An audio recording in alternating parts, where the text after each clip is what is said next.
Oh, I do have a ball. Recording live from 3. Count them 3 locations. Is past the Oh, I'm Patrick, and I'm back once again with 2 Turner men. Jacob, a.k.a. Bethke. Yeah, honestly, heavily under the influence of Turner. Jim Carrey Turner, then there's like Adult Swim. You get Ted Turner is in Robert Chicken. So lots of Ted Turner. And Caesar, a.k.a. LCs. I didn't read the rundown. I thought we were talking about Tina Turner. That's the only Turner I recognize. Who's Ted? Timmy Turner? Is that the teddy bear? Timmy Turner. Oh yeah, there's Timmy Turner as well.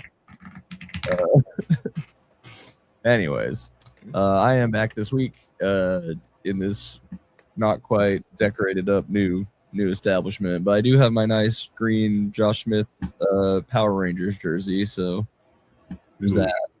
And I'll get the Black Ranger one next week. And I bought the blue one on eBay, so now I'm gonna have all 4. All right, what are we doing this week? Here.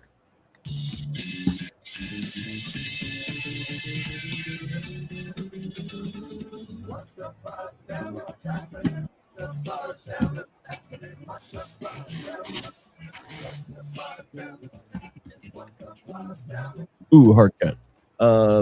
Yeah, so we just found out today, as we've been previously mentioning, the passing of one Ted Turner. And it's, it's a pretty big one in terms of American culture, especially for our age group, I think. A media mogul. We'll give both of you your opportunity to give your little thing, but I'll just start with obviously Cartoon Network. And then as a sports guy, him putting the Braves on TBS to where just a basic cable package and you had a baseball game every day, even if it wasn't your own team. So I watched a lot of Braves baseball as a kid, which WGN did with the Cubs also. So basically the whole 90s was like you were maybe getting to see your local team, but you were definitely getting to see the Braves and the Cubs every day. Thanks. In no small part thanks to Mr. Ted Turner. I bet he's got a bunch of controversial stuff that I don't know anything about. I appreciate what he brought me in forms of entertainment. I think that's really most of what I had to say about it. I didn't have too much. I know that we've got some other angles to run with that make a little bit more sense. So which one of you wants to take it from here? At this point, I'm just finding hilarious shit here. So this guy allegedly had 4 girlfriends at one time. We know he had 3 wives. One of them was Jane Fonda. I just think that's, incredible decision. I really only knew this guy for the most part because when I was younger, I watched a preposterous amount of In Living Color. And Jim Carrey would do the Ted Turner stuff, making fun of him. And then obviously he continued to be a pop culture thing as I grew up. And then obviously TBS and the crew with Chuck and Ernie and them. That's always been a big staple of basketball. So that's a big part of it. And then kind of as I've learned more about, the wealth that makes our country, he also kind of occupies a peculiar space that not too many wealthy individuals occupy anymore. But yeah, an interesting man. Definitely an interesting character the more you dig into it. Dad committed suicide and that's how he got his inheritance? Yeah, I was going to say, 'cause it's not your typical like Nepo baby type situation. And he still turned what was would have been a comfortable life into something even crazier. Because his dad was just kind of like a small time ad agency. Yeah, got started off on the right foot, but you definitely say that he's just innovative. I mean, obviously, CNN, the 24-hour news network, which now we see as maybe not the healthiest of things, but at the time you could see where the thought was. No, that might be his most controversial legacy because they were teaching literally. It's called the CNN effect when you teach it in school. They were the first. That's why it's a bias thing. If anything, it'd be funny that it's a bias against the liberal or the one that's perceived as more liberal. But Either way, that is CNN effect is literally not anything to do with actual CNN or the political leanings of that thing. It is absolutely all to do with how much news can humans actually take. We're too young to appreciate the fact that all of a sudden you could just see war on TV. Like we're just used to that. Yeah, honestly, and even when they recreate that shit for like especially Vietnam era stuff, I'm like, did you? There were people. How well were you being able to? There were people filming things, but not like yeah, how are people getting access to it? It presents a lot of questions to you me. see some of it in MASH when there's an episode where they're like filming a documentary about the war or something, and obviously because MASH is a super left leaning show, they go hard into like you're just setting up this fake thing to make this all look better. Yeah, exactly.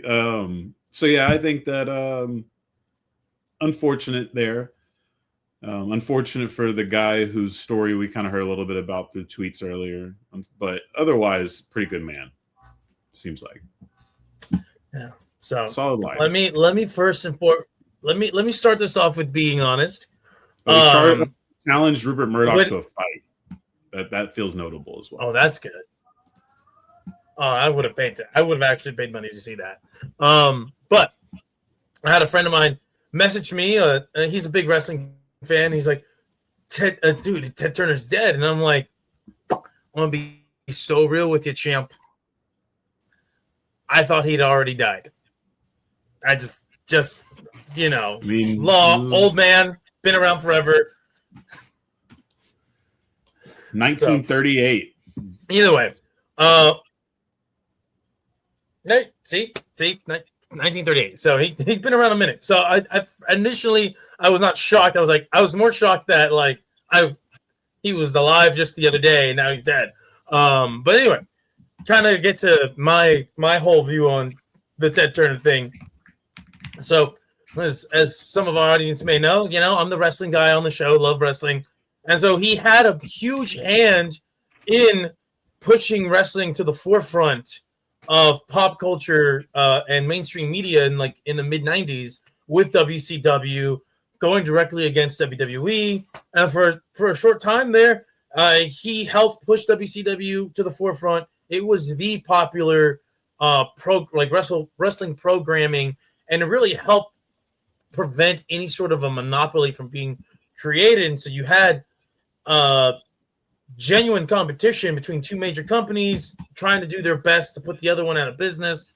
So you had some great, at least for the time, right, entertainment coming from both companies. And, eventually Ted Turner does sell WCW because it's just being ran terribly. And they get sold to AOL, eventually gets dissolved and sold to WWE. And then that's the death of WCW. And then, with that, the legacy of Turner and wrestling ends there.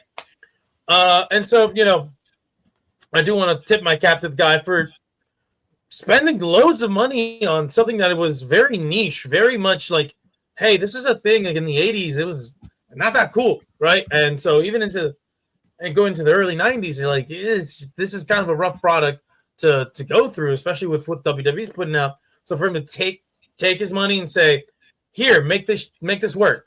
I'm letting you use my networks for this to work. I really appreciate that.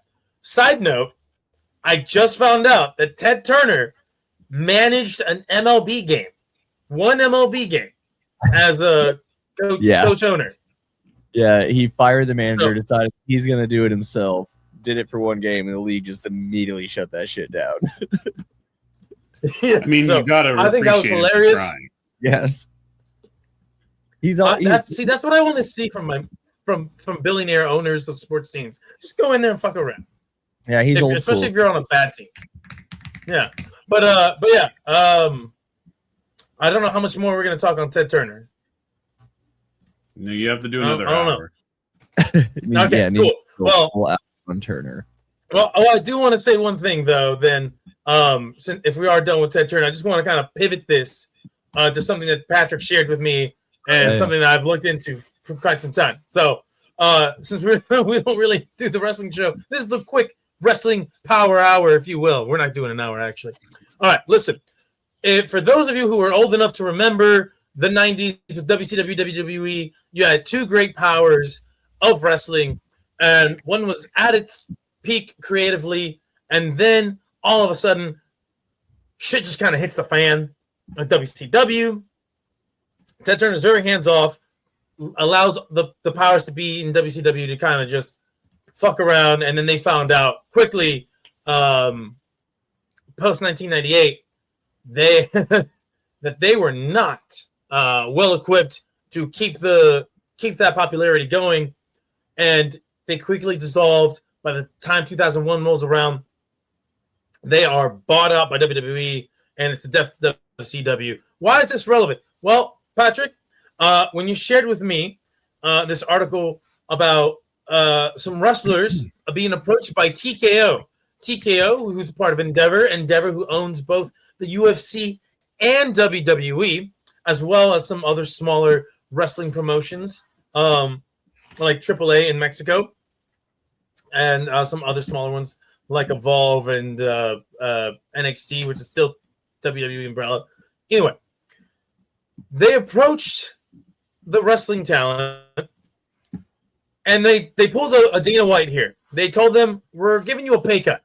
We're generating massive revenues, record-setting gates, and the way that we want to thank you is by, hey, take a pay cut or get the fuck out this company." And we're starting to see something that's coinciding with that, which is the quality of the WWE product. Patrick, if you remember, you and I and Stephanie, we went to go see a SmackDown. We got to see The Rock. We were there, arguably at what we didn't know at the time was the peak of WWE in mainstream media, right? The peak of their creative capabilities, while still now being in a very, very forefront, very popular, very talked about situation. Now what we're seeing is they are in the deal with ESPN. ESPN is having buyer's remorse. They're not generating any new subscriptions to the ESPN Plus app, and which fair. I mean, a lot of wrestling fans don't always cross over into sport, like the world of sports. So you go from Peacock, which at the time was about $6-7 a month, to ESPN. That's $30 a month to see these premium live events, pay-per-views.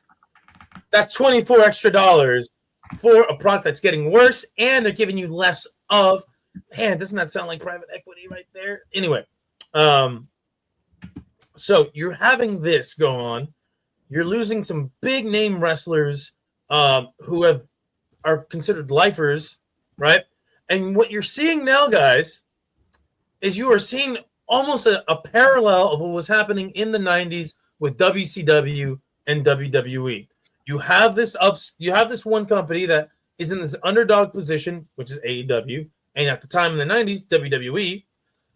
And then you have this top dog, WCW, then WWE now, doing all the things that makes your product unwatchable and hard to support. When you have so much talent that's being released because they don't want to take a pay cut, because a lot of them had agreed to new deals. For example, we have wrestlers named Xavier Woods. Now they're confused with former Dallas Cowboys safety Xavier Woods. And then Kofi Kingston, who had just signed 7-figure deals last year, are approached this year to take a pay cut. A significant one at that. So you have that. You have the dip in quality. You're starting to see ads out the ass. If you watch any WWE product, you are going to get bombarded with more ads than you are wrestling. We talked about that during like a WrestleMania recap of sorts. So I'm saying all this just to say, for those who do enjoy wrestling or those who have a passing interest in how long it can maintain its foothold and relevancy in mainstream media, like it's doing right now on ESPN, I would caution you guys I would say WWE, if it continues down this path, might just not be a thing in 5 years, maybe even sooner than that. If the established audience decides, well, let's all just tune in to see what's going on in AEW. which is, by the way, owned by an NFL ownership group led by the Waka Icons. Khan. They now are working with the NFL. They're working with the NFL with merch, right? So they are doing their own work to get some sort of crossover into, and possibly Fanatics as well. So they are working their way into their own foothold in the mainstream. They're just doing it through the NFL, which it's the most popular North American sport right now. So not a bad strategy on their end. So interesting to see some of the parallels of Ted Turner's. There's like a WCW shared ideology hiding there in plain sight as well. Possibly, yeah. Well, it's not. I mean, it's like the two sports have two things in common, right? There's kind of a brutality angle to watching both sports that I think is sort of hitting the same lane.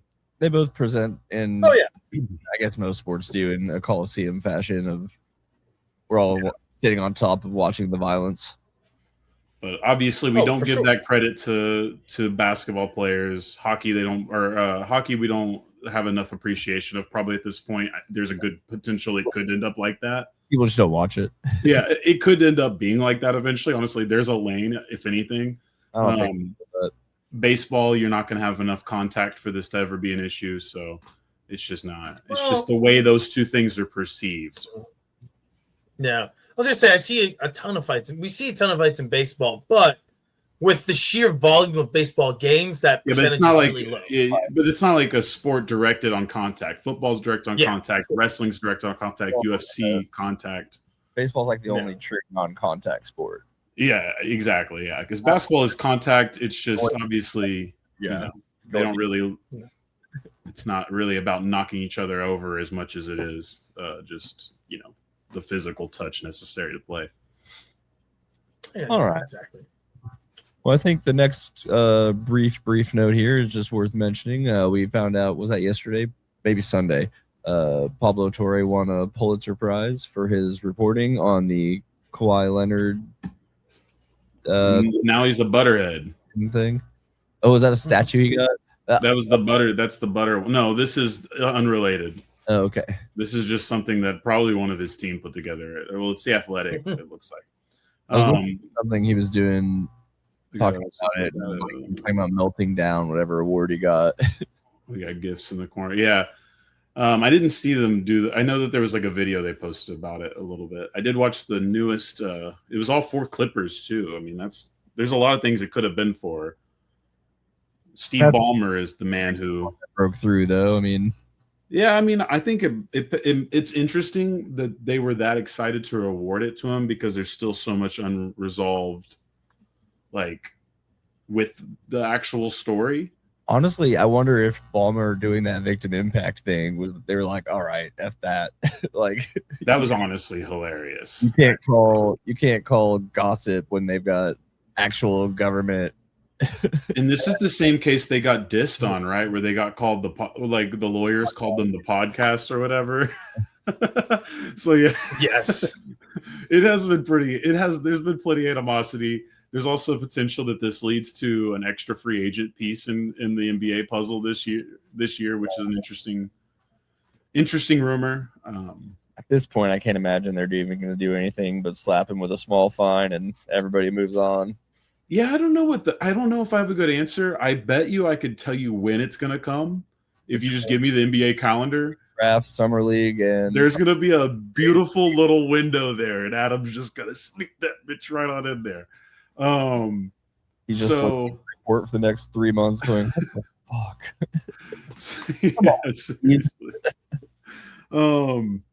So yeah, very happy for Pablo. There's so much that could have been nominated for this. I know that people are annoyed with some of it, especially even this Clippers story, which is still having legs to it, because I get it. I mean, I think there's just a lot of, and he talks about it in some of the episodes, I think there's a lot of apathy towards some of this stuff because it's been assumed for a while. It's kind of like when college players got paid and everyone was like, well, they always were getting paid. Well, we got to shut down SMU real quick. Yeah. So, I mean, I think the interesting part of it is that for me, it really explained the Kawhi free agency, and not only the free agency, it really was the final puzzle piece in all of the Kawhi saga leading up to maybe a year or two before San Antonio's departure. So, no, yeah, I mean, and it's on, even on Pablo's podcast. I can't remember if it might have been a Kawhi episode where they were talking about like NBA players know where they're going. Like when they're signing their first contract, they basically know where they're going on their next one or whatever. Like that, they were saying that more specifically about like the top end of the class, which obviously Kawhi would be, and it's like we have all these news and rumors and reports, but it's like it doesn't matter. Nothing that we think matters. They already know where they're going. And the only thing I would add to that is that might actually finally be going out of style because of the new restrictions, because of the new way the NBA teams are going to be built and are the way GMs are going to be building, which is something we're going to talk about a little bit. I do think there's a possibility that, and to be fair, look, LeBron earned that right. He was able to make that happen for him, and it was also not a secret that Paul Pierce and Kevin Garnett were super close in contact. Dirk Nowitzki literally was very open about all the attempts Kobe Bryant made to get him to Los Angeles. Yeah. If I remember correctly, Dirk talks about maybe going to Golden State. Yeah, I think there was a brief period there because Donnie would have been over there. Yeah. I mean, him, Dirk and the beard, dude, that would have been the original beard. That would have been fun. Yeah, for Pablo. But continuing with basketball, we're going to hit some of the news that's not pertaining to the actual playoff games here. Obviously, locally, a pretty big story broke this week, kind of out of nowhere. I hadn't heard this in any of the rumors. This makes it fun to talk about. The Mavericks hired Masai Ujiri. I've heard it so many different ways in the last few days that I'm now not confident at all in saying it myself. Yeah, Masai Ujiri. Been around a while. This is an interesting hire. I will save my bias from it because I do feel pretty good about it ultimately. But I think it's a great move on paper. Like it seems like it's a great move. It definitely does. There's obviously some risks. I have a couple negatives that I'll get to at the end of this. But really, I think that this is an incredible hire. Funny enough, there's a little bit more to it than there was, where we have Kawhi Leonard. We have Masai Ujiri meeting with Patrick Dumont, I think in December is what McMahon said. Yeah. So that adds a whole other layer to the story where we knew about the Mavs doing this. We knew this was a possibility. Most of us assumed that they were talking about Dennis Lindsey, who had just been with the team. Or maybe even Tim Connolly had been rumored. There was a lot of rumors that even said, or basically summarized to, we're going to be big game hunting like we did with Rick Welts, who was retired when we brought him in. We're going to do this the right way because, frankly, and I think that Cuban gets all the blame when he probably should get 70% of the blame, 60, something like that. I definitely think it's more because he was louder about it and ended up looking like the jackass all of it. But I think for how it was handled, everything that fell into place after, including the unspeakable act of Nico Harrison, is kind of just business as usual for the Mavericks organization for as long as I've known it as a young person. Like Don Carter obviously owned the team when I was born, Don Carter would have owned it, then Ross Perot would have had it. But by the time I knew basketball, Cuban was a guy with a goofy haircut and bad taste in clothes. And he was fun, and he was making cheap owners spend their money for the first time, and made the NBA sort of a luxury league, which has had its caveats, but ultimately has been a net positive for the NBA itself. But then the nepotism of the Nelsons came into play here. We had buddies that you were protecting while they were jacking off at work. You know There's what I still an mean? active lawsuit between one of the Nelsons and Cuban. I don't really remember. There is actually, yeah, there is a part of an I don't know where it stands, but there was another one that's actually kind of crazy. I don't want to speak off because I haven't read that in a while, but that was a crazy story what you're referring to. So yeah, it's just been a franchise that needs some sort of normalcy. And then, when they hired Nico Harrison, I thought this is a perfect hire. This is an incredible, this guy I kind of think has a sneaky formula to be successful. And he did. To be fair, yeah, like he was pretty much just right there. Which is also why I think Nico Harrison will probably have position of power again someday. Maybe soon. We'll see. What happened after is just been said a billion times. I think my only reflection at this point is I can't believe that someone so close to Kobe Bryant was not considered a rogue agent that could go ISO at any moment. I just don't know how none of us saw that coming. He lulled us to sleep with all these nickel and diming moves that turned the Mavs from a joke roster to a title contender. And then he pulled the rug out from under us because he wanted to play chicken with the star player. It's crazy. You'll never see anything like it. And so he's gone. And his replacement, Masai Ujiri, steps into the fold. This is interesting for a few ways. Masai's resume briefly took over with the Nuggets late into basically his first assignment was you got to trade Carmelo. Ship Melo the F out of here. Carmelo doesn't want to be here anymore. You got to go. He's got to go. Kept George Karl on, kept things business as usual for the most part. And if you remember, post the Melo trade, because Melo helped them, frankly, which I don't think the Nuggets fans have given him enough credit for. I mean, I get why they wouldn't fully. But they're so bitter about that. I'm like, that Melo was literally could have left this franchise high and arguably should have. He fucked up his own career by not leaving you guys high and dry. That's inarguable to anyone other than Nuggets fan. Definitely if you're a Knicks fan. I could argue that it wouldn't matter what Melo did. Melo would still be Melo, and he would have never won anything. But I think that if you look at it from a roster building standpoint, it nuked everything they had, and then Amari's bad knees, and they could not build a roster around it. Punch the fire emergency exit thing. Amari definitely had some other things going on there.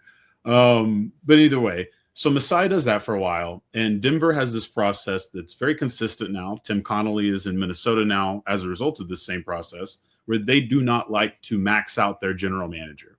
The Nuggets feel like the Cronkies, obviously you guys are familiar with this ownership group, they feel very confident that they can continue to replace the top end execs and run competent basketball teams. So far, they're kind of right.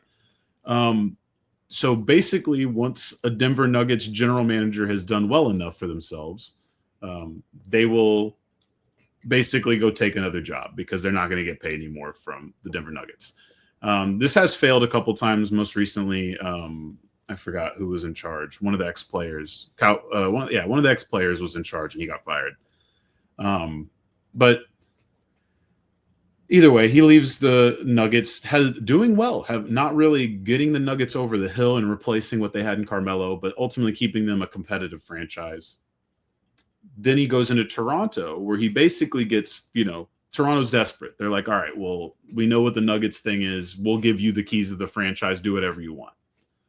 Over time, he builds this thing into a decent roster that's competing with LeBron every year, as we remember the LeBronto series. Incredible teams, really. Built them very subtly, built them through the draft, built them through thrifty trades, whatever it was. And then ultimately, once he realized that there was no title championship for them, made the hardest decision maybe any GM's made that's sane with a brain, not Nico Harrison, obviously. And he traded the franchise's most beloved player, at least, that's fair to say, DeMar DeRozan, and he did it for a rental player who he almost certainly knew was a rental, as we just mentioned with Pablo Torre. Now we know for a fact that Toronto never had a real chance of bringing Kawhi back, no matter what happened, obviously, because he won the title with them in that one season. So an interesting story with him as far as the career goes. After that, he just kind of kept trying to make that roster work and build around what Kawhi left, but the void sort of just kept being obvious. And then eventually, arguably too late, Pascal Siakam and OG Anunoby removed, and the Raptors have sort of been lost for 4 or 5 seasons as they've attempted to rebuild and restack this team.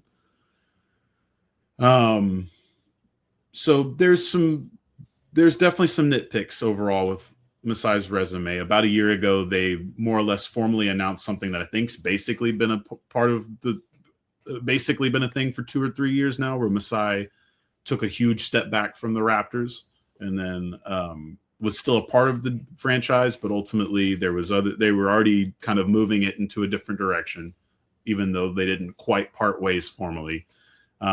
Even to the point where during the press conference, he was talking about being at the lottery just last year whenever Cooper Flagg went to Dallas. So it's an interesting timeline for Masai, where I think he was sort of hanging out, waiting for the right opportunity. And then if you watch the presser, you basically could tell that the reason he took the Mavs job was very simple. Cooper Flagg. Cooper Flagg is an A1 level player, and you need to have that. What do you call him? A prince that you're going to make a king or something? Yeah. He said basically he said that Luka was a king, but now, Luka's passed and now there's a prince and now he has to be made into a king, was basically the way he put it. He also told Mavs fans to move the fuck on from Luka.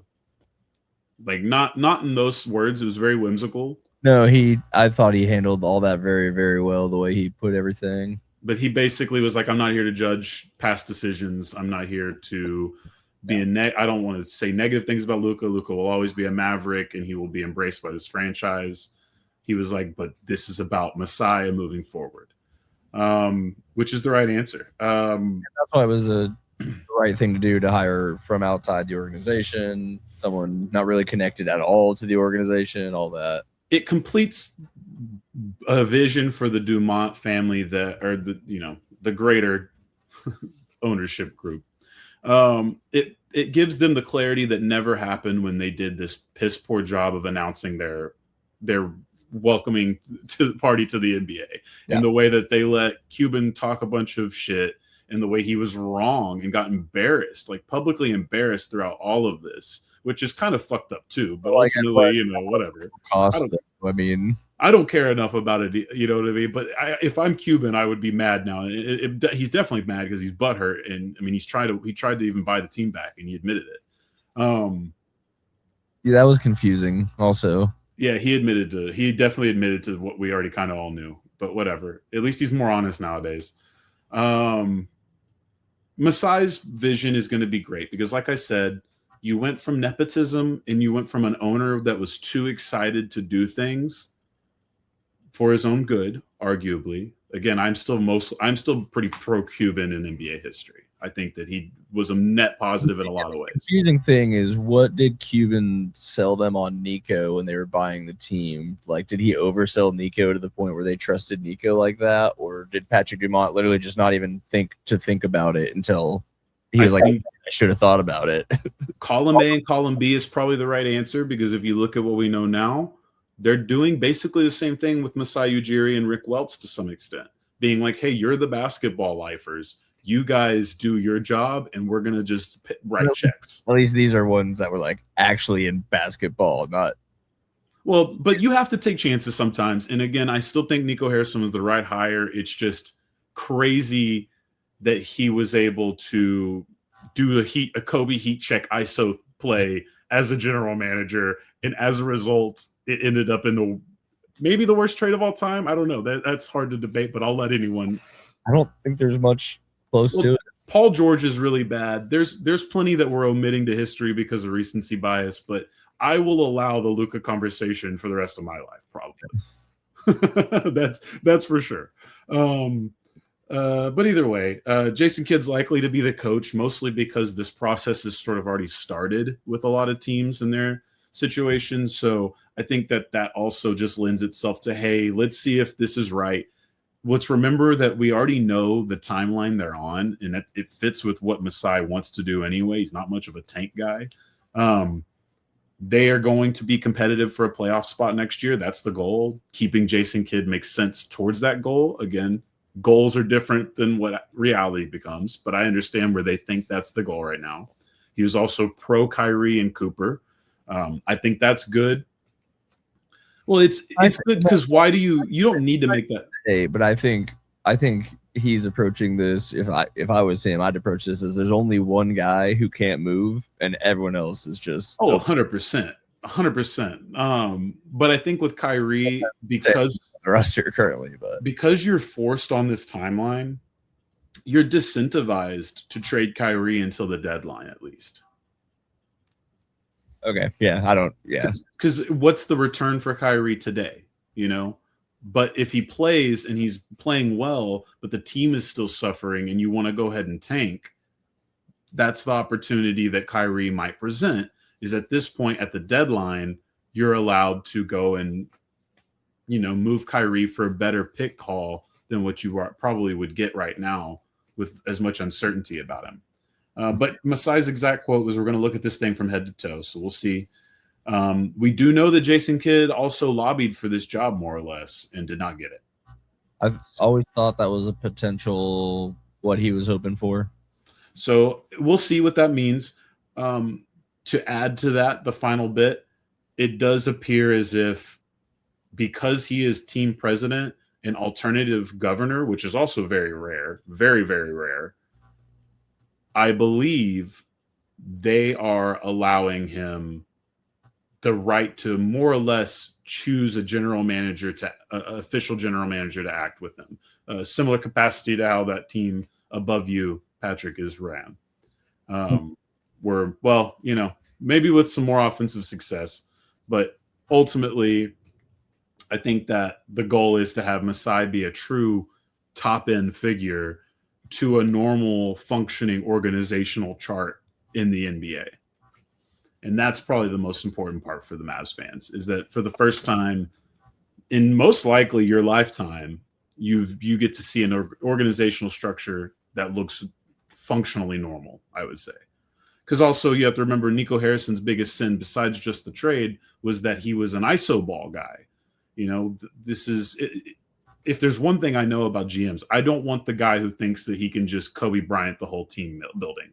Like, you need to hire good people. You need to have people you can trust. Yeah. You need to have people that are so talented you're going to have to replace them. That's your job. That is your job, to continue the life cycle of good people in your building. You know what I mean? Just as much as anything. So if you think you could just be the whole franchise by yourself, no sorry, Bob. That's the lesson I think we've all learned from Nico Harrison. But ultimately with Masai, I think there's some hardball with agents that you don't love, maybe a little Jerry Jones-ish. And then obviously there's not a tanking policy here. So there is a potential that maybe Masai gets a little too ahead of his britches as far as trying to compete right away. But because he's kind of a stubborn ass historically with trades, it might also be harder to see Mavs actually making any deals because this guy's history is kind of a hard baller. So interesting decision. Like I said, I think it's a net positive all around. And I respect the Mavs franchise for doing what they're doing. And I think that next year is a clean start for the Cooper Flag post-Luka era. All right. There were a couple of other ones I just didn't know if you wanted to get to. They can be quicker, though. Bulls have a new guy as well, Bryson Graham. Guy is a VP of the Hawks, was with the Pelicans since 2010.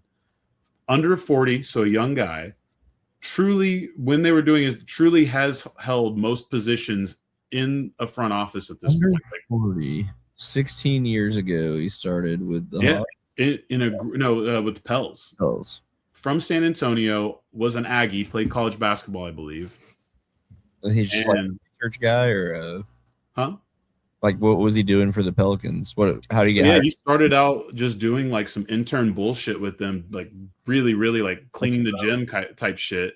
And then he started to do film stuff, and then he started to do player training, and he just developed through the system over all this time. So I brought that up because I thought it was really notable. I thought this was a really commendable hire for the Chicago Bulls. The Dallas Cowboys the true Dallas Cowboys of basketball. I think the Knicks and Cowboys have an unfortunate postseason mirroring of each other, but I think that the franchises that run the most similar are the Bulls and the Cowboys. You might be shocked to know I think the Cowboys might have a better one. No, the Knicks at least made a finals. All right. Okay.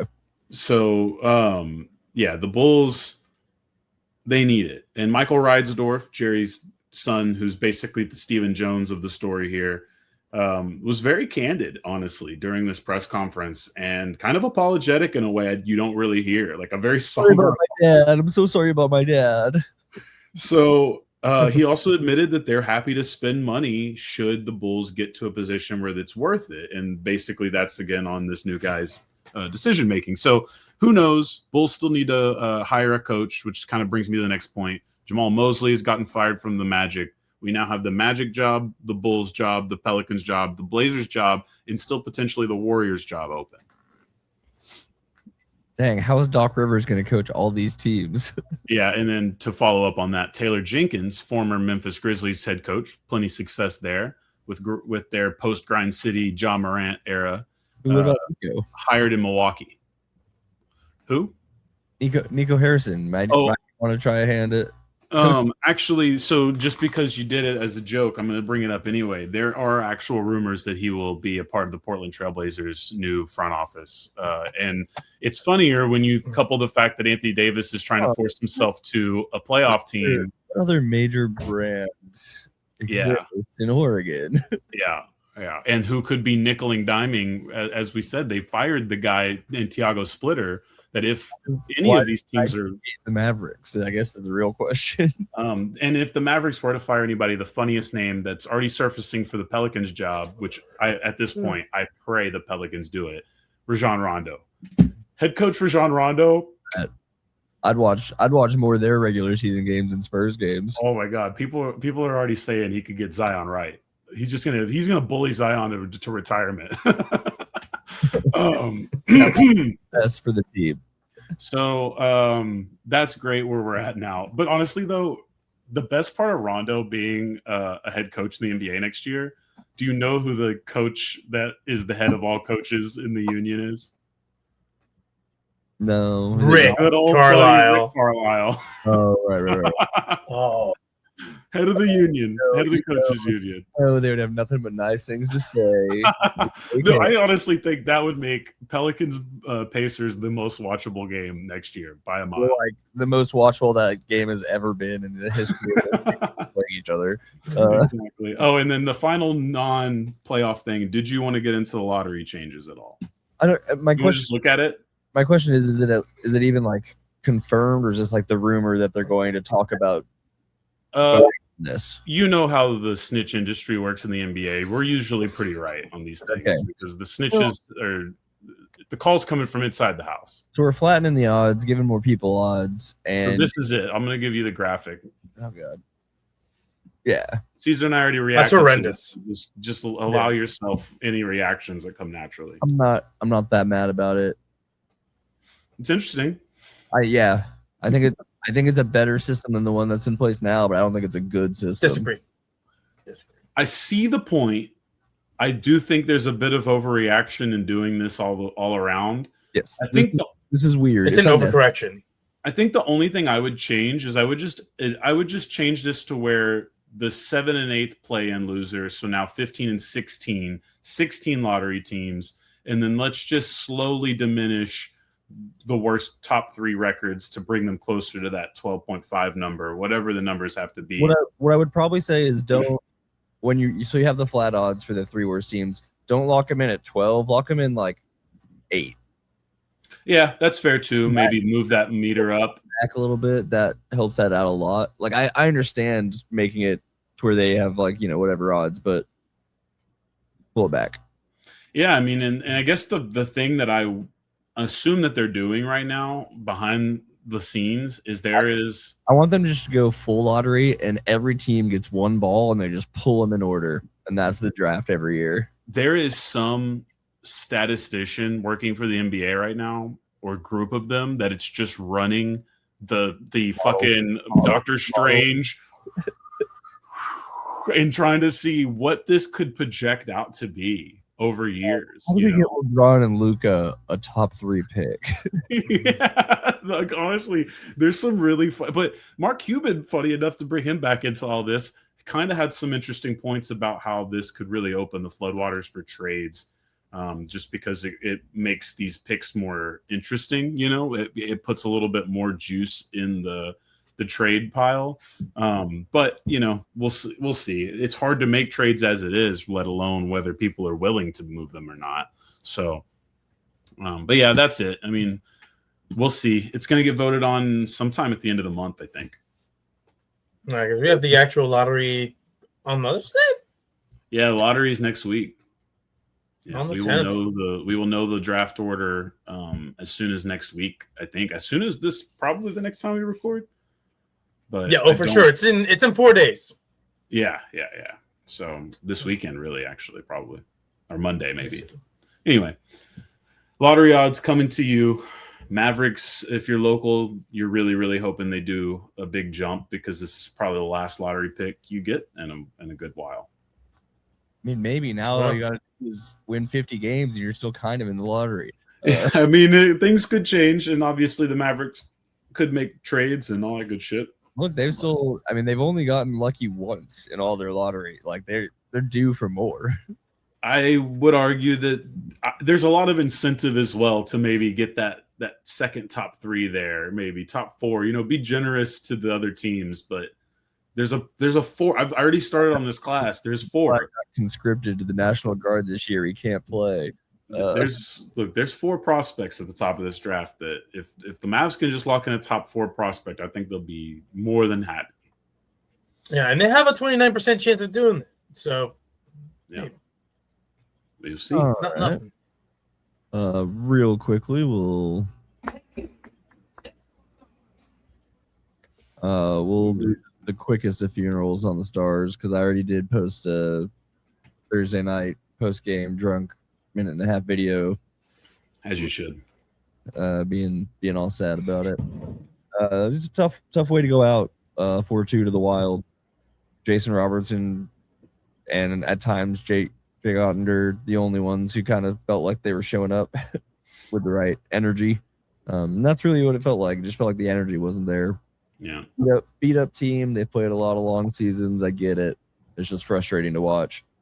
And it also sucks to have to play, another top 3 team in the first round. But that's what it is. We got our annual, they're like, hey, here's all the injuries that the guys have been dealing with all year that we've just been calling upper and lower body.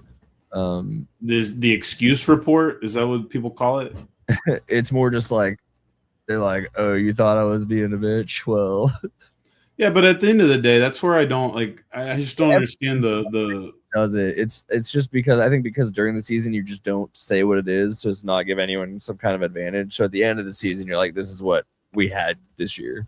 The gamesmanship just confuses me to some extent, unless they're really thinking about it like you do with the NCAA football games, and like they have like in their brain they're thinking about that body, and they're like, all right, well, I don't want anybody hitting my calf extra hard this week. Yeah, 1,000% are. So I get it, but there is a point to it where I guess even in the playoffs, maybe give us a little bit better. And also, I mean, like it's always a good story for the off season. Especially when the year the Stars won, when you go and read what they were all playing through to win the cup, you're like, holy shit. But this year, Hintz missed the playoffs, torn hamstring muscle. Likely wasn't coming back till the second round, but no idea how he would have played if he even did that. Obviously, Sagan torn ACL all year. That one was more obvious. Nils Lundqvist, who got the skate to the face in Game 4, we never saw him again. He's dead. I actually still haven't seen a picture of him yet. Oh, I don't know what that scar looks like, but what are they hiding?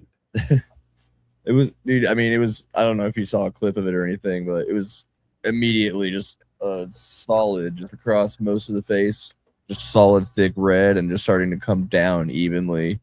And he obviously is just immediately to the tunnel. Horror movie shit. And then we just don't ever see him again. You see Jared Vanderbilt last night? Jared Vanderbilt. plays for the Lakers. He broke his pinky on the backboard.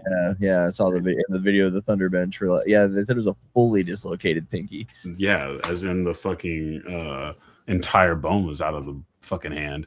But yeah. So the Stars.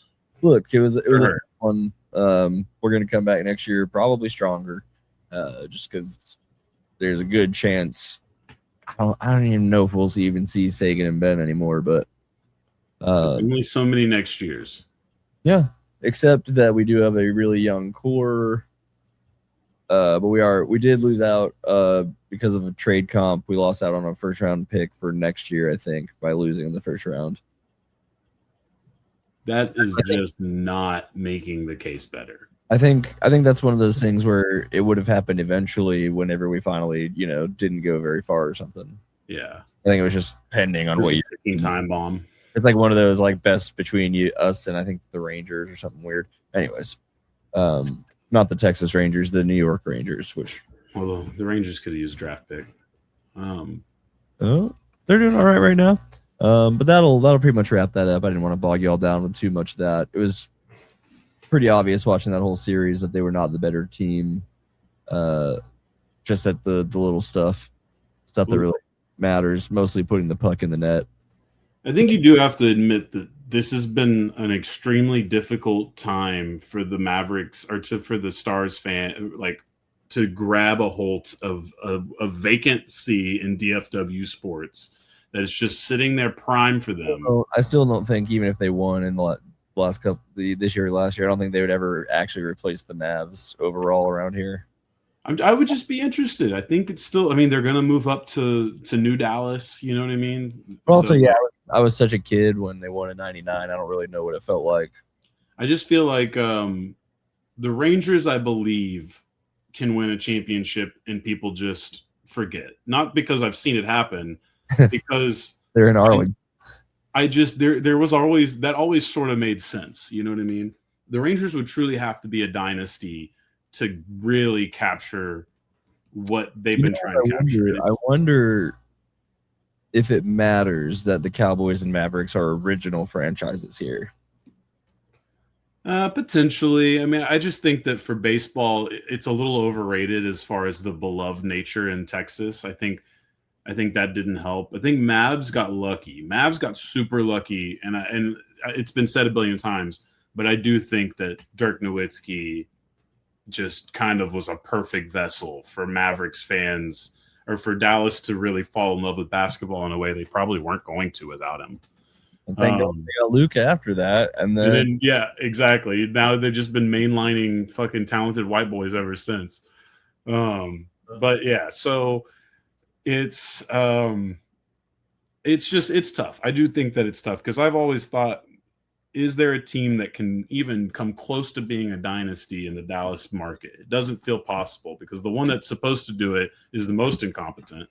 The one that I think sometimes can do it is the cheapest. And then this one has shown me over and over again, all of these examples of what seems like a very competent organization. The problem for me is that I don't understand the sport they play worth a flying fuck. So I don't really know why they suck and why they can't finish this project. You get basketball. It's the same thing in basketball. If the shooters aren't shooting, you're not winning that game. You know what I mean? Yeah, but there's nuances to basketball that I can tell a difference of that I don't understand. That's the problem. It's not really too much of a breakdown of like the actual what they're doing on the ice because there's mistakes and there's stuff that's costing them. But those mistakes wouldn't matter so much if anyone could score that wasn't named Jason Robertson. Yeah, I mean that's fair. That's what it came down to. But then we'll get on to just our next awesome and favorite team to talk about. It is baseball time in Texas. Which at least the score above me, well, it's not there now, is looking good. We finally have 6 runs in a game. I think this is the second time this season, though. Like it happened early once. 6th, but still not near enough. It's been tough, man. As you can see, I'm wearing my Josh Smith green Power Rangers jersey that I got at one of the most boring games I've ever seen in my life in person with the best seats I might have ever had in my life. Naturally. That means you truly had a baseball experience. I mean, I still enjoyed the hell out of it. Just the fact that this offense is so bad is staggering. The left on base numbers are unreal. What's crazy, I was looking at the baseball reference stuff, is basically our entire division has a below average offense. And that's just not records the wall. definitely seem obvious. Watching the pitching is very fun, but I could just use some hits. I think the Rangers are like 30th in batting average with the bases loaded right now. That's disgusting. You can call them the Chris Young Rangers. You can call them the Coleman Grill Rangers. Whatever you want to call them. They are a complete inverse of the Rangers as we knew them. And it's the most insane thing I've ever seen in my life. It used to be we would have to score 7, and then you'd get a pizza because you might win that game.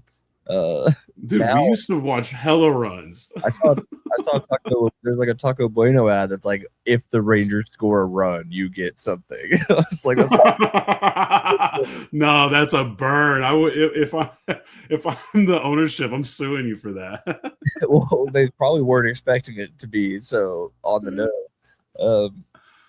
It's time out there, man. It's an anemic offense. Josh Young's all right. Yeah, he's all right. Nimmo was good until he got hurt. He's been out. Yeah. Wyatt Langford, now we're hearing he might be out through the rest of May. Yay. Just things aren't looking great. No one can hit. That's really the whole story. And the guy who's supposed to be like maybe the best player on the offense is just, obviously not playing baseball right now. And wasn't very good when he was playing baseball. Corey's having a tough start. I heard this I think it was on the Peacock broadcast, which was kind of cool. They brought like one of the Tigers guys, one of our guys, and then like I think a third just neutral guy or something to do the broadcast together. Oh, nice. I think it was something like that. I was only half paying attention to it, but they were talking. One of the guys, I think it was Anthony Rizzo, was talking about it's tough to watch film of yourself hitting at Globe Life, like because the camera angles are so bad that you can't really learn from your film the same way. So I don't know how true that is, but if that is the case, it would make sense that this ballpark has just killed all the offense. I think why the playoff run, we had to win every single road game to get it done. I think that there's a lot of traction to this argument. That's why I said you can call them the Chris Young Rangers, because obviously there is a bit of molding it into your image that we always knew when he was hired. And he did. He's delivered. The thing about that was but offense was working. And he came in and he didn't do much to it. It just stopped working. Oh, and again, the Coleman Grill is the other change. Yeah. So it's tough because I don't want to sit in 200-degree heat. It feels like. I mean, just make some adjustments, and I think they and Jacob deGrom doesn't want to pitch in that, and Nate Uvalde doesn't want to pitch in that, and I get that. You know what they could do though? They can just keep the roof open for the entire month of April, half of May, get a decent lead on that offense, and then because you want to use that airflow to get that ball traveling. Otherwise, that stadium was not meant for hitting. That stadium was not meant for hitting. Unfortunately, that roof open does not provide you the jet stream that you used to get at the ballpark, which they killed that in the last few years when they built all the crap in behind home plate, those restaurants and stuff. Yeah, that got rid of the jet stream for the last few years. No more easy home runs to right field. Yeah. So this is a necessary change, but it is, I guess, more frustrating because this Rangers team has an incredible pitching staff, but instead of doing sort of the evil baseball thing like the Dodgers are doing, which is also maybe a little unfair to compare them to, but unfortunately they are your direct competitors for the title. You have to realize that it's been dollar store offensive moves for a few years now. There's a lot going into what the Dodgers are able to do because of how the current ownership bought into the team and all that. So I agree. It's not completely fair to do that, but at the same time, there is no choice. This is just the way it is. Can't change them rules. Yeah, that'll probably wrap that up. And I think that just means we're gonna hit this for whatever this is this week. It's surprising that you can find at least 2 quarterbacks who've worn the number 4 have dick pics out on the internet. It is a coincidence that 2 players who've worn the number 4 just have their dick out on the internet for everybody to see. And you know what, guys? You know who has metaphorically put their dick out for everybody to see? Diana Rossini. Oh, Fernando Mendoza. Not yet. So listen, I've talked ad nauseum, I feel like, about the Rossini, Mike Vrabel affair, scandal, whatever. It's at this point, it's no longer contained to the realm of football. It is out in the tabloids now, right? With TMZ, just when you think that you've heard the last bit of news, TMZ says, "Nah, I got one more in me." Yeah, someone's not. And that one more. Oh no, not at all. Well, I mean, I'm sure there's a scorned wife and a scorned husband somewhere. A lot of digging up, dude. This is a boat contract, bro. A boat contract, and you know what? This is still not even the most controversial boat sex scandal that we've ever gotten in the NFL. So, but you know, it is the most recent one, so we got to talk about it. Shout out to the Minnesota Vikings. The Minnesota Vikings. Anyway, yeah. If you hadn't read the story yet, you haven't seen it yet because you just you're trying to ignore it. Well, I'm sorry, I'm not going to let you ignore it. Diana Rossini, Mike Vrabel, back in 2021, while she was pregnant with her soon-to-be-born son named Michael, rented out a boat, just the 2 of them. The contract photos of the contract were, I guess, leaked out by TMZ, showing their names clearly on the contract. Now, in the story itself, or in this particular part of the story, staff members did ask to take photos with Mike Vrabel. However, he did ask that they not share those photos online. And not to mention that he was just there with Diana Rossini and no one else. Mind you, Diana Rossini, not his wife. In case you also probably not famous enough for those people to not just assume that's Mrs. Vrabel. Well, on the contract, they can see that that's not that different last name. Even then, if I'm a boat, you're looking at the name, yeah. Like, you're the coach of the Patriots, or whatever. I don't even know if you're married. If you're married or not, your wife's name doesn't have to be your last name. Maybe if you are the type of person to recognize Mike Vrabel in public, you also recognize Diana Rossini. Maybe you're right, but I just have a chance in hell I'd recognize just about any football player. If that's how it was, if that's how it's going down, then those people that he met was actually that man in the corner. Except that man is a little too hesitant to really delve deep. It's true, yeah. For obvious reasons. There's some. I don't have any DraftKings to put up. Yeah, but anyway, so that is just another chapter in this very weird story that I don't know if it's going to actually go away. I feel like we are getting drip fed. Like they threw a bunch all at once, and then it's been drip feeding. And something tells me this is a very purposeful drip feed at this point. So yeah, stay tuned. Who knows? Next thing you know, we're gonna get confirmation, and that's Mike Vrabel's son. Well, that actually could be next. That used to be a joke, and now we're heading faster and faster into territory that maybe that's not a joke anymore. Now it loses a lot of fun too when it's actually real and serious. You're like, oh yeah, absolutely. And we'll see if there's any follow-up from Mike Vrabel, the coach. As in, does this force him to step away from the game? Because I feel like, you as a player, you probably don't want to. I don't agree with that, though. I don't think it'll go that far. I think that the NFL is an incredibly messy league in an incredibly messy industry. You know what I mean? Like all these leagues are pretty messy when it gets down to it. And no, absolutely. You're not wrong. Straw that breaks the camel's back. You're not wrong, but there are times where the NFL is like, hey. Can Bob Kraft They do the big boss talk, and they're like, we're gonna need you to walk away for a second. You're bringing us. Can Jer Bear really? Who's casting stones here? Is what I'm trying to say. As far as the league's concerned, is this the most appropriate league to be throwing the stones at the glass houses at the moment? You know what I mean? Like, I'm not defending Mike Vrabel, but I guess what I'm saying is I have no expectation of him having to face any consequences of his actions whatsoever. Counterpoint, they are very hypocritical people in charge, so that's a fair counterpoint. I like that. I don't know if they like you or not, right? Yeah, I think Vrabel's fine for business. All right. I think that all of these guys are going to look at it like, "Oh, Mike, you should have keep your nose cleaner, boy, rookie."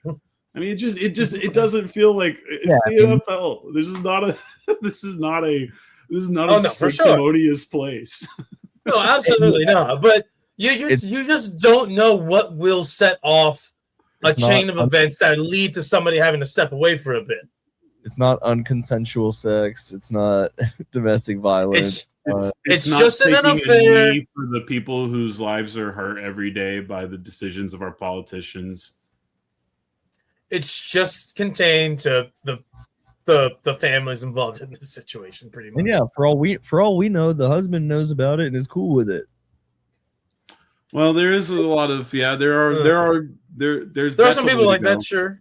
Exactly. But is Vrabel's wife cool with it? We're not talking about the Seattle Seahawks here. We're talking about the New England Patriots. Okay, yeah. This is old Catholic area of Boston, New England. Okay, it's not over here in the Pacific Northwest with all the willy-nilly laws and willy-nilly. No, you're gonna have at some point if Mike Vrabel and the Patriots are struggling in the season, you're gonna. I hope that the Boston fan base we get like just tons of audio of them like, well, if he wasn't busy worrying about, fucking Diana City, we might have be actually winning some football games. Well, that's naturally a part of that's just sports. That's just how it goes. Well, no, exactly. I just can't wait for that. If he I was actually explaining to my wife how I think racism has left some of the like we still see it pop off in the fans, but we don't hear fans say as racist shit anymore. And I don't think it's because they're less racist. I think that they just have more ammunition to add to that. I think they're just more hateful in other ways now. So I think that's just naturally a part of the industry and the world that they live in. Oh, for sure. Although I don't know if I want to give that level of grace to the Boston fans. I'm like, nah, they're still saying some shit that even in the 1920s would make somebody blush. Well, yeah, there is still we have caught a few cases recently. It hasn't been clean, but it's not as bad as it was obviously back in the day. And I don't, like I said, I don't think it's necessarily for a good reason. I just think people are shitty in other ways now. For sure. Speaking about being shitty in other ways, let's transition to Stephon Diggs, shall we? Because in one way that he is legally not considered shitty is his strangulation case, because he did get found not guilty by a jury on charges of assault and strangulation in regards to a pay dispute with a private chef. So tough examination. You didn't see that video. I did not. Now I will say the fact that this trial lasted only 2 days is crazy to me.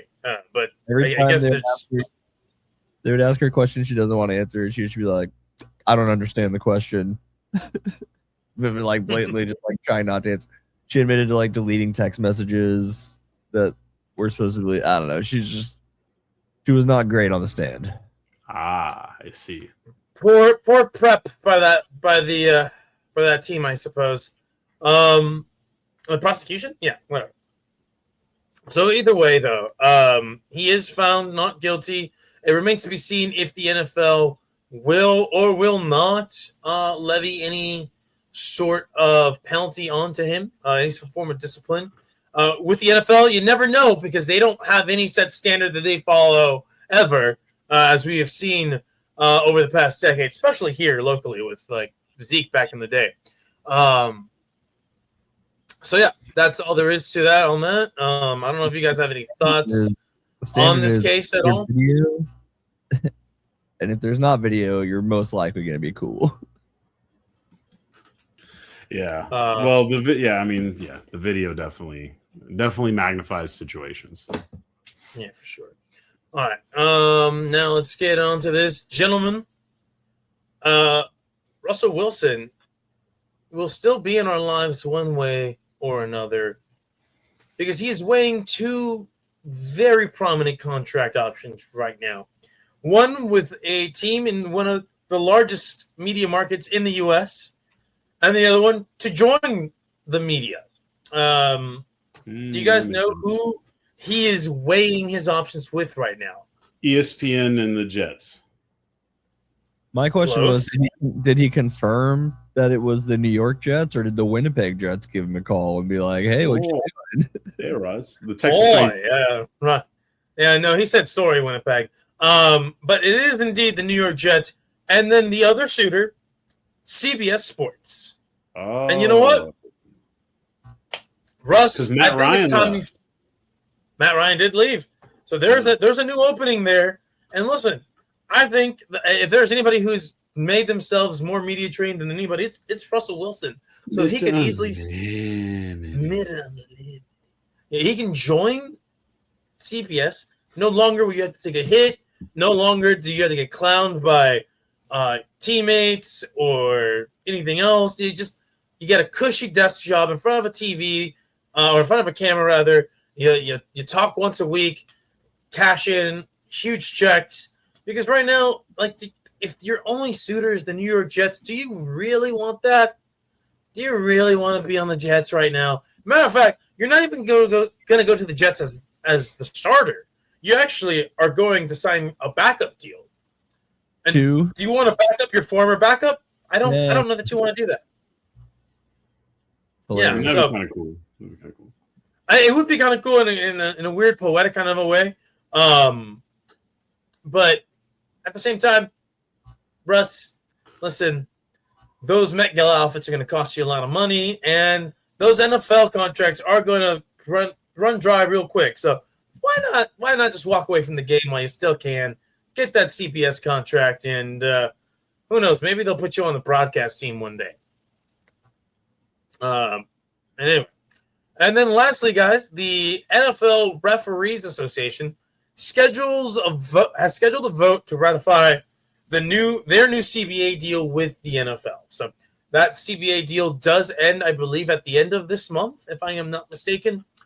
So I don't think there was ever a legitimate chance that we had another ref strike. I don't remember when the last NFL ref strike was, but I do remember that the quality of the officiating during that time was disgusting. That was it's already bad. That Seattle Green Bay game. Oh, with the Fail Mary. Yeah, Fail Mary. No, the Fail Mary. Yeah, so it was already bad. One of the funniest things I've ever seen is one ref with his arms up as a touchdown, with the other ref doing the.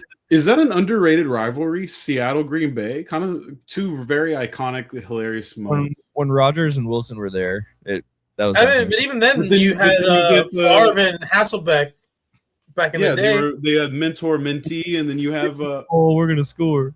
Get the ball, and we're gonna score. Gotta be one of the and then let's not forget there was a pipeline. There was Green Bay's I forgot Holmgren. What's his name. Was it Holmgren? Holmgren left Green Bay to Seattle. Green Bay to go to Seattle. Yeah, so it's like a little mini rivalry there. It smells like broken here. But yeah, man, no, I'm telling you right now, that was some disgusting football. Listen, we need full-time refs who give a shit, and not these guys who legitimately go to their day job Monday through Friday, fly out on Saturday to the venue, and then ref a game, and then go back to work on Monday. I'm like, it's my hobby horse. What's your hobby horse? Oh, I just officiate NFL games. Also, like that a 200,000. I believe their salary to ref the year is $200,000. I'm like, that's a side gig. You get paid $200,000 for like 20 games. That's crazy. I want that. So they're actually just taking jobs from needy Americans, is what I'm hearing. Yeah, that's absolutely right. Whenever AI could do it just as well. Oh god. Hot take there. Yeah, but anyway, guys, that's all I got for the foosball. The foos. Don't worry, fellas, though, because we are quickly approaching the time of the year that everybody enjoys in the off season, and that's going to be the head coach fight club. Ooh. So do get ready for that. We have new participants this year. I think last year's model was pretty good. Shit. So we'll see. I'm still workshopping some things, y'all, about if we're going to do any changes that keep this thing fresh as possible. Yeah. All right. Funky fresh. I think that means it's time for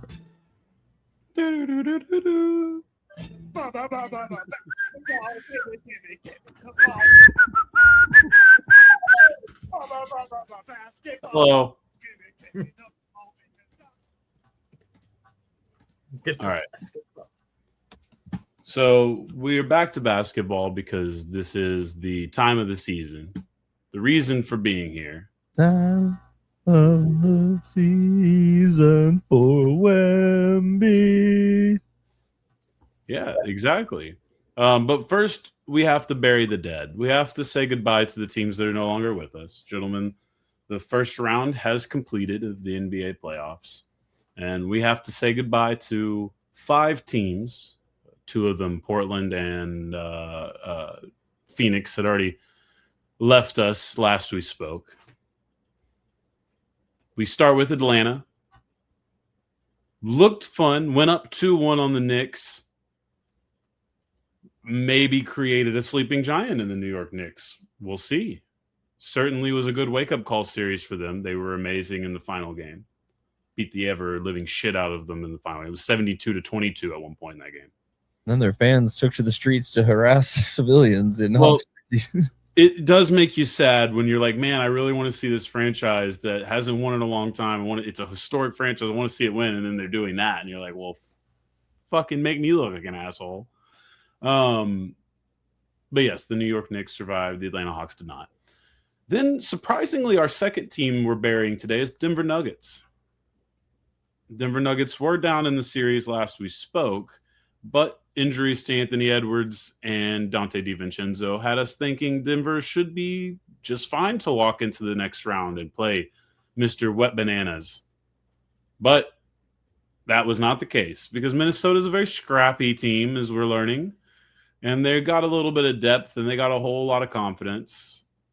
And they managed to seal off the game with their, I guess, second best player, undisputably now, Jaden McDaniels, who's truly incredible. Like, the playoffs is the opportunity for players to either reset their market in a negative way, what we might be talking about with Austin Reeves, or in an extremely positive way, like Jaden McDaniels, who might now be in a different echelon of player when it's all said and done after this postseason.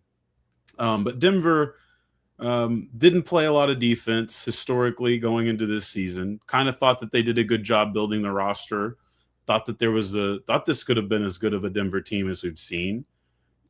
Jaden McDaniels, the man I spoke of, called them out, said they were weak, didn't play any defense. They weren't worried about it. And then he backed it up.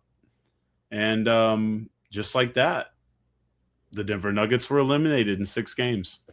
Impressive performance with the Wolves, especially in that last game where they really just choked the life out of the Nuggies. Also, Ayo Dosunmu was out, I believe, in that game and was out in game 1 of their next series. So doing it while injured, incredible. The Houston Rockets, they did finally leave us. The LA Bron Lakers, sans Luka Doncic, and not sans Austin Reeves, lost. Well, I guess they were without Reeves in the first game they lost. Reeves comes back. They lose in LA. Kind of an embarrassing fashion. Show up dead to rights. Houston looking good. Now everyone's making jokes about the Lakers blowing a 0-3 lead or 3-0 lead and how this would impact negatively both Kevin Durant and LeBron James's legacies, which was kind of funny to think about for a second. Of course, it did not happen. The Lakers handedly won Game 6. advanced, and the Houston Rockets will now be looking at the offseason of, do we keep? Yes, I guess they also admitted to KD's Burnergate being a thing. So interesting future there for the Rockets. Do they bring in, do they look at Alperen Şengün differently this time? He didn't really step up in the way you needed him to. He got outplayed, frankly, by 41-year-old LeBron, which maybe isn't as big a deal, but it's not what you want to see as an organization. The Lakers were not playing good basketball and winning games, and that had a lot to do with your co-star not being able to step up to the plate. So it'll be interesting to see what Houston does. Boston, in a surprising fashion, we say goodbye to Boston. Blew a 3-1 lead. Interesting story there for sure. I think I also forgot the Magic. The Magic were a part of this bullshit. Fired their coach. We did mention that part. But Boston ended up losing. That was incredible. So Tatum doesn't play Game 7, which is a big part of it. But really, Joel Embiid getting back into the series and playing basketball was the biggest reason this series changed. It's been a tough life under Joel Embiid for the Sixer fans, but you got to admit, when he's playing basketball, he is a difference maker, and he does raise the ceiling for their team to potentially championship levels, especially the roster they currently have. We say goodbye to the Toronto Raptors, who took the Cavs to 7. This is great for a young Raptors team that's, rebuilt in a new image. Has an interesting, potentially bright future ahead of them. Probably is a little bit more about how bad Cleveland was playing in those games. Probably was a little bit more worry about, why is this Cavs team so good on paper and so good when they're playing well, but just, is it the Harden part of it? There's Evan Mobley, who still needs to prove himself as a consistent playoff player. There's a lot of questions to be answered from the Cleveland Cavaliers going into their next round. But Toronto, overall, positive way to leave the playoffs. And the final team eliminated, the Orlando Magic. Detroit also coming back from 3-1 in that series. Thanks in large part to part owner of the Texas Rangers, Cade Cunningham, and the fact that he is an incredible basketball player. Like, the French were like, hey, we're going to just take basketball now. LeBron's old. You don't know who the future, Ant and Tatum, they play solo ball. You guys have no shot. Well, now we have a Cade Cunningham, and Team USA looks just as ready to take on the world as ever, because now the fulcrum of what it's going to look like is going to be Cade Cunningham, a giant point guard capable of doing many things, and it's going to be him feeding the Americans' best players. So if he's healthy anytime we play international ball, I feel just as confident as I have any of the years we've sent out Curry, Durant, LeBron, and the like. But obviously France is still very serious. But I do think it is funny that I do think the level of competition is a little bit higher, but they are going to be very good. I do think that France has done an incredible job. I just think we all were sort of getting ready to give it to France, especially because of Wemby, but because of all of the French guys. But now that Ricochet isn't really panning out well, now that some of these other guys are more or less leveling out, we're like, the young Americans are pretty good. You didn't know Dylan Harper was French? No, but even, like looking at Dylan Harper, who got really underrated this season because of his role, there's a lot of American talent to be excited about. So that is the teams that have left us. Where we stand now is with 4 playoff series. 3 of them, I think we will be enjoying. One of them, I think, probably ends pretty quickly. But we'll go one at a time, and we'll end with the big one. We'll start with the series happening as we speak. We started Sixers-Knicks, a great East Coast rivalry. Did not go the way of the Sixers. It was 137-98 Knicks Game 1 win. That was an ass kicking, dude. Some important notes here, obviously. You just come off of a very, very, very intense emotional win against the Celtics. It's basic. You literally have 2 days to get into the next series. That's tough. Knicks playing very confident. That's tough. Joel gets hurt again. That's tough. He's not in this game. It looks like the Knicks will go up 2-0, even though this has been a very well contested game for the Sixers without Joel on the court. The Sixers had a pretty good lead up until about 3 minutes left when the Knicks went on like a 10. Sixers have, they've, at least this game has been neck and neck through most of it. Yes, it does feel like the Knicks have done what they needed to do in the fourth, though. Interesting series for sure. How many games of Joel do you get is probably the biggest question to this, especially going into Philadelphia. So I think it's probably better that he missed tonight, because then there's a better potential of him playing the 2 games in Philadelphia, evening the series that way. I still feel like the Knicks have a lot of ceiling that they're still just trying to reach together. I think today is another great example of their growth, where they take a team that's going to be more serious, more rested, and has spent more time studying for them in specific, and they're going to be able to attack it. I think the way they play also allows guys like Jose Alvarado and Mitch Robinson access to play more minutes than they were in the round before, because they shouldn't be game planned off the court as much. Maybe Mitchell Robinson still does, because he shoots like 40% from free throw line, and that's just not, that's hack-a-shack shit. So interesting series there. I still think at this point I would lean pretty heavily to Knicks in 6. You gotta like a lot about what Philadelphia is and how scrappy they are. Minnesota's getting most of the shine right now, but I think the Sixers definitely deserve their fair share of it as well. And I think this whole season would be looked at a lot differently if Joel was able to play even 20 more games than he was, whatever it was. It's Joel this team was built around him. This team is built to capitalize on his window. And when he's out there, they give him the opportunity. So as far as the injuries there, I don't think there's any other ones plaguing that series too badly. Maybe I'm missing something, but otherwise, fun series. Like I said, it'll go up most likely 2-0 Knicks to start this thing, but I wouldn't be too worried about that. Cavs Pistons is the other Eastern Conference series, and this one's fine. This one I think will be competitive, but it's probably my second suspect in gentleman's sweep category, just because we just can't trust the Cavaliers. But I think that's also part of the issue, is we can't trust the Cavaliers to also suck when they're supposed to suck. So it's sort of like maybe they still can push this to 6 and 7. I talked about the fact that going into this, I thought the Pistons were a bit of a paper tiger, and they had been propped up by how great Cade Cunningham was all of a sudden. In the first round, basically was exactly that. It was, this team is kind of overrated, but they've got one really good player, and when he's playing amazing, just like LeBron back when he was deadlifting dog shit teams, this team's not that bad, but they're not a number 1 seed.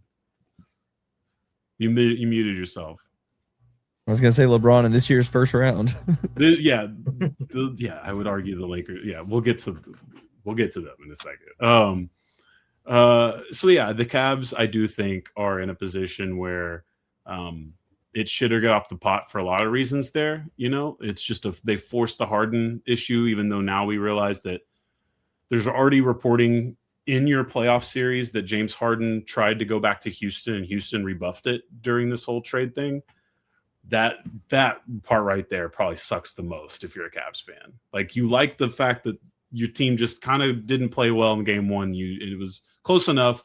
You just didn't play well. All right, we'll be back at it. But then to have that come into it is also just really frustrating. And the fact that you have 2 players, like, we trust Mitchell. Jared Allen has shown a lot of energy. That's his job. Evan Mobley and James Harden are 2 guys that at this point with Harden, it's a very long reputation of suspect behavior in playoff games and deep into the end of them.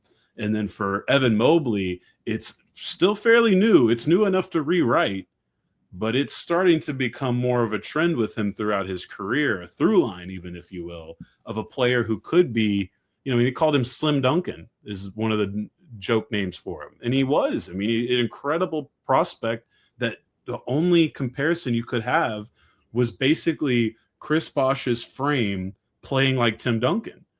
And of course you could fall in love with that.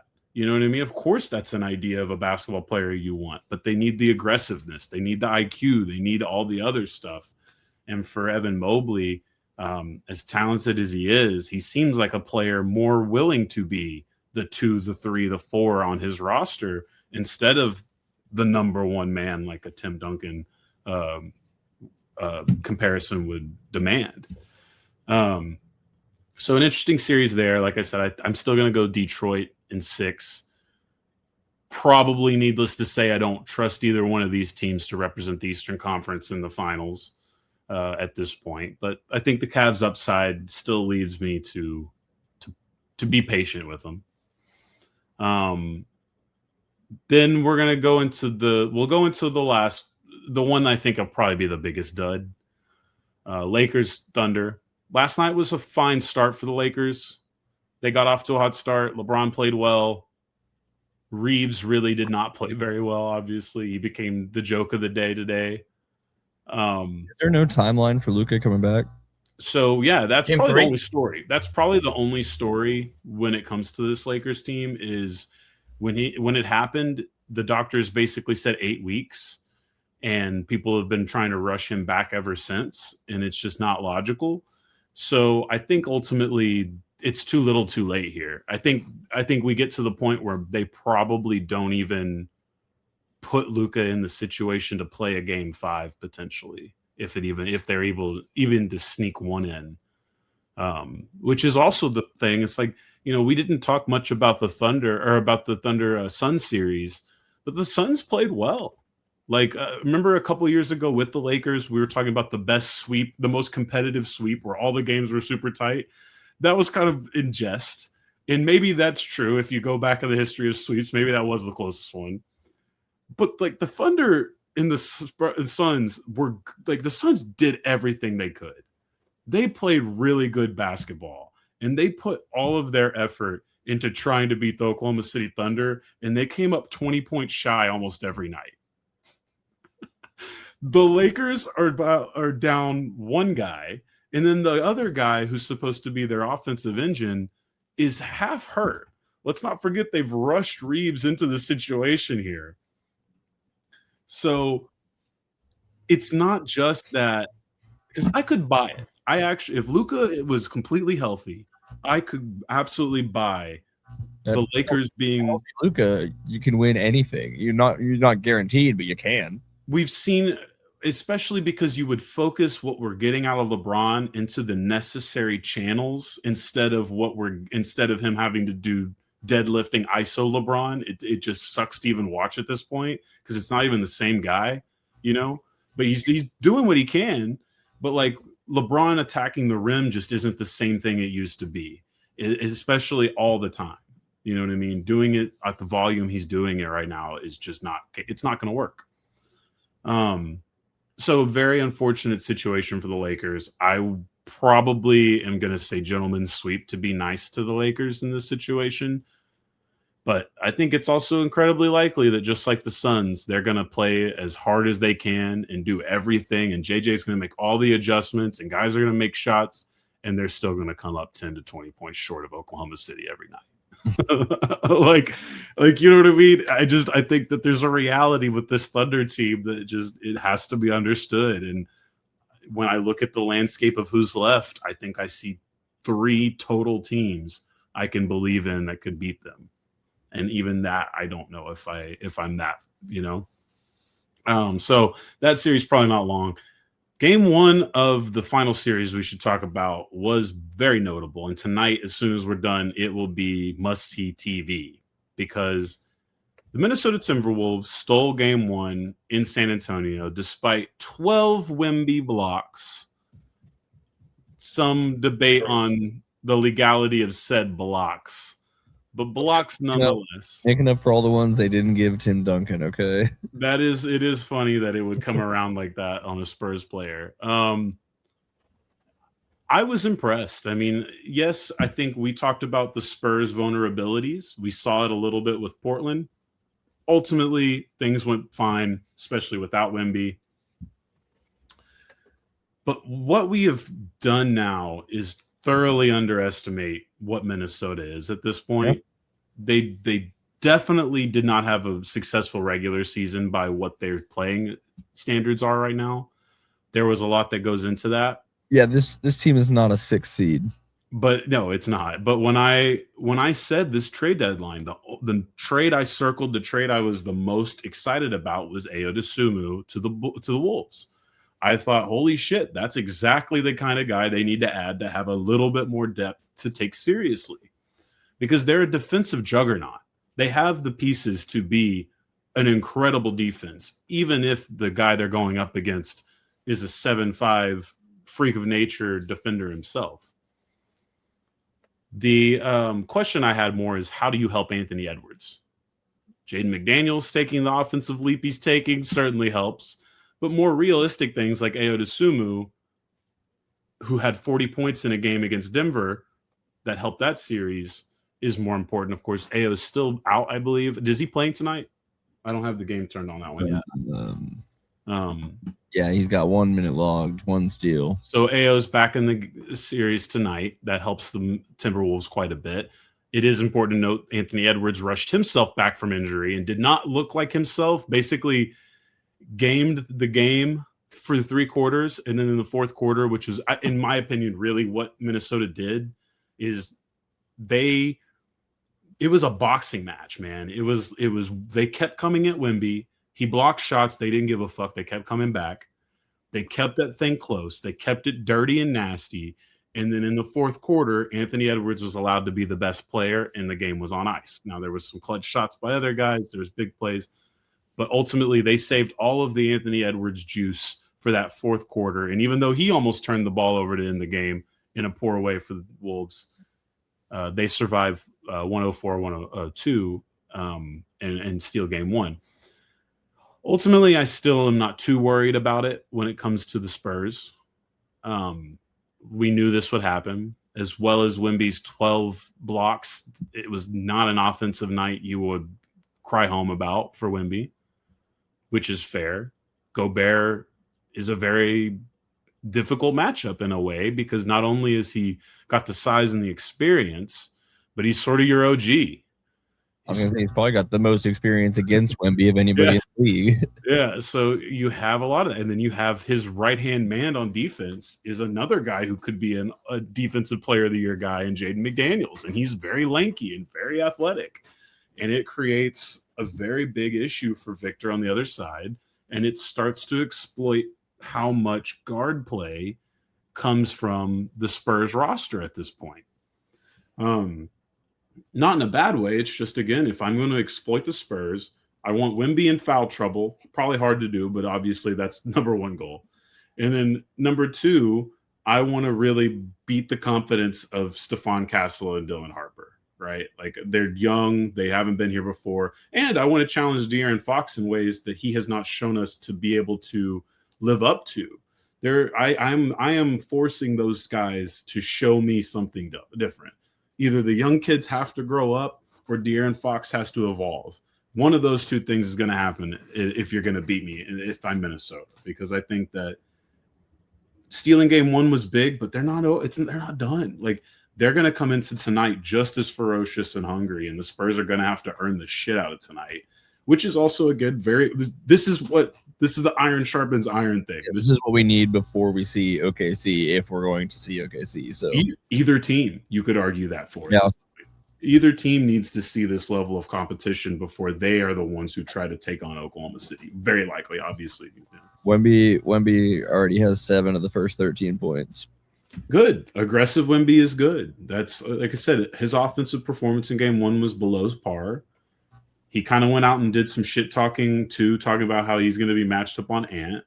So we like it. This is what it's about. You know, it was 11 points was the last game. Yeah. It's tough, dude.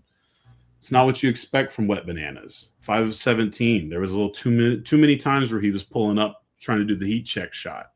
Yeah, no, and if that is going to happen, then everybody else better be fucking on it. No, it's true. And I think it's the one thing with Wembanyama is if he ever truly does get that one down. So, like, he can shoot it. I have no problem with him shooting the heat check 3. The love fuck you, if you will. But LeBron and Kevin Durant, for the most part, when they shoot those shots, we remember the big ones. Even Dame Lillard, we remember the big ones, but they don't feel like they go in that much. Right.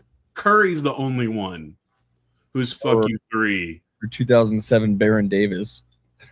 There's been some guys that have had moments, but as far as consistency over a prolonged period of time, so far, Wardell Curry is the only guy who is legitimately a domestic terrorist as a three-point shooter, where you can do everything in your power. He can be as far away from the rim, and he does wizardry, and the ball's in the hoop. The other guys, you will remember the big ones, but they hit them at an average that's human or just above it. And so with Wemby, I think that's probably the one basketball god thing that they were like, we can't. I don't know if we can give you that one, buddy. You're gonna have to hit those at a normal clip. You have to spend a couple off seasons on it. Yeah, I mean that's Although, it's tough to recreate the in game. It's hard to understate how ahead of schedule the San Antonio Spurs are. No, it's really fun. They're just super fun to watch. I'm enjoying every second of it. Even losing to Minnesota sucked, but whatever. I think we're gonna get this in 6 games. That's what I said before we started, so I'm gonna stick with that. Yeah, I mean, I don't want to underestimate what Minnesota's got. So I still feel like this one's gonna have to go 7 because I think that strategically there's enough to pick at for the Wolves to prolong it. Fair enough. Yeah, I'll take it. I'll take any win at this point. But yeah, it does feel like ultimately it's either Ant or Wemby. I mean, that's how these traditionally go. If we're going to spar, we're going to spar until 7 games, and then the best man wins at the end of it. And at this point, Wemby's more healthy than Ant is, and that probably matters the most. So. Yeah, I don't think you can underscore the severity of that injury and him playing so soon. It's tough, but I get it. It feels like a lot of risk. I get that they said they're going to reward of like you get to play the Thunder, but you won't be playing the Thunder at 100%. So, well, you win a championship potentially, and how many opportunities do you really get on those? Yeah, well, they're actually before today's game. They're going to let him play more minutes today. Oh, I bet. I bet. I mean, has he even entered the game yet? Because last time I checked, he hasn't. Ant? Yeah, he is. Yeah, he's on the court right now. He's played. Okay. 0 for 3. Ooh, all right. Yeah, I mean, look, they probably need to be conservative with his offense. It's a shot a minute a game if they paid me. Listen, as long as he doesn't pull an Austin 316, he'll be fine. Yeah. Wait, isn't 517 a famous area code too? 512. Oh yeah. Not the Austin one. Yeah. Nice. Well, either way, I think I still lean Spurs in that, and I think Spurs Thunder is most likely your title deciding series this year. But part of me still wants to believe in the Knicks, and part of me has to reason with the fact that the Cavs on 2K would be an intense matchup. Will they ever live up to it in our real world? That part is to be determined. But yeah, I mean, the Thunder are just nuts, dude. You're not allowed to go 13 dudes deep. You're not allowed to, it's bullshit. Thankfully, they have to make decisions on Dort and Hartenstein and Caruso, and at least there's a decent chance of an exodus because hopefully the rest of the league is just so fed up they're going to just overspend. It's like, hey, Bulls, go overspend for AJ Mitchell or whoever the fuck is a free agent. Just get them, just depart this fucking roster. Everyone overpay and get these guys the fuck away from each other so we have a shot. I mean, you have to wonder at this point. Like, I don't like the Warriors are great. The Jordan Bulls are great. We've seen a lot of great Lakers Celtics teams. We've had a lot of great Spurs teams. I don't think we've ever seen some bullshit like this where you got the MVP and you got 10 dudes on the roster. By the way, their second best guy is even playing right now. And they haven't had him most of the season. This team is baby back bullshit, bro. Like, I'm not even trying to hate. Like, it's impressive. Sam Presti deserves his credit. But it's crazy. It is a video game come to life. And if anyone pulls off beating the Oklahoma City Thunder this season, that they might actually deserve more credit than the 16 Cavs at that point. Like they may have actually stopped the fastest, speediest bullet of all time at that point. It's tough though. The league, I just think that the league is tougher every year. So even the better, you could be the best team of all time, but they can also have some other. Well, it's also why all time right behind you. It's also probably why Oklahoma City is going to take it so seriously, because I think they all realize that the math is only going to math for so long, and this offseason is probably going to at least mean you're shaking up the core. Well, yeah, you can only unless you're just willing to pay. There's probably business decisions coming. If not, I don't even know who their ownership group is. You got Mr. Clay Helton, the man who most famously bought the Seattle Supersonics and was like, "Oh no, yeah, Seattle's great. Yeah, it's great." Hey, by the way, just bought some land out in Oklahoma. Yeah. Oh, y'all know about the Paycom Center they just built in Oklahoma?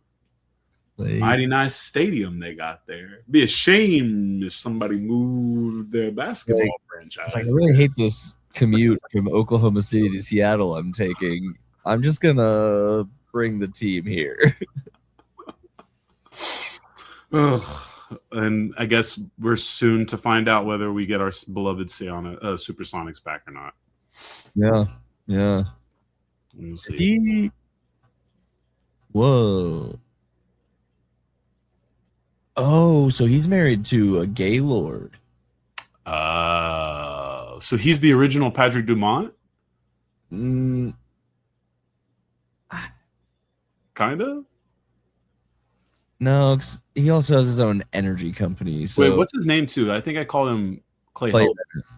Bennett. Yeah. Helton was the coach of USC, college football coach for a little bit. So he owned the Spurs in the 90s, partly on the Spurs, and him and McClendon, the Chesapeake Energy guy, I think they were responsible for pulling the team from Seattle. Oh, yeah. Yeah, he's married to a Gaylord daughter, or granddaughter. Gaylord Fokker? Like the Dallas Gaylords, like. No, yeah, I know. Okay. I know. I had to. I caught what you were putting down. I feel like only Dallas people would really understand the reference to the Gaylord Dallas people, and everyone probably remembers Gaylord Fokker. Yeah, Meet the Fokkers. Well, I mean, whatever, the whole series, but like that's probably the funniest name anyone's ever named a character in modern television or movie. Yeah, but what about in real life where there's a guy named Dick Buttkiss? No, that is incredible. My wife didn't believe that. She actually thought that was fake. That animal scared me. That came from me. I was like, how that happened? There's no animal here. I'm used to it. No, but you're ending the show today. Do you want food? Did you pick out your clip? My clip is picked out. All right. Well, I think that'll probably wrap us up unless you had any more. I'm just going to leave you with one thing. Jaleel!